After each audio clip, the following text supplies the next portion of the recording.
এত ভালোবাসে। জি, তোমার এই খারাপ বাবাটা যে তোমাকে বাইক নিয়ে দেয়নি, তুমি নষ্টামি করো, মেয়েদের পিছনে করো, মোবাইল রিচার্জ করে দাও মেয়েদের, তোমাকে যে ডেইলি 500 টাকা করে দিতে পারে না।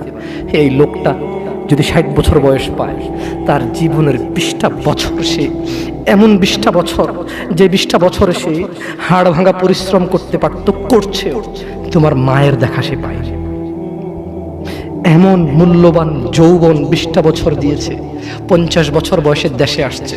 তুমি বিয়ে করে বউ নিয়ে আলাদা থাকো, তুমি বিয়ে করে শ্বশুর বাড়িতে যাও, তোমার বাবা দেশে তো আসছে, তার যৌবন আর নেই, তার ওই সুখ স্বাচ্ছন্দ্য আর নেই। তোমার যৌবন তৈরি করেছে তার যৌবন দিয়ে। এই মুহূর্তে কোটি টাকা দিলে কি সে যৌবন কিনতে পারবে? তোমাকে তোমার বাবা এত ভালোবাসে, আর আল্লাহ বলছে তোমার এই বাবা, যে বাবা ঘুষ খেয়ে তোমাকে মানুষ করার চেষ্টা করে বিদেশে পড়ালেখা করানোর, যে বাবা এই এলাকার চেয়ারম্যান হতেই হবে, না হলে নয়, এতগুলো মানুষের দায়িত্ব নিচ্ছে, অথচ সে নিজেও জানে দায়িত্ব পালনে সে ব্যর্থ হবে, শুধু তোমাকে R15 কিনে দেওয়ার জন্য, শুধু তোমাকে বিদেশে পড়ানোর জন্য।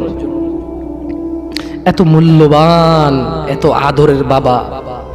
আল্লাহ বলছেন যে ইউবাসসারুনাহুম ইয়াওয়াদ্দুল মুজরিম, ও মুহাম্মদ সাল্লাল্লাহু আলাইহি ওয়াসাল্লাম, আপনি সেদিন দেখবেন অপরাধী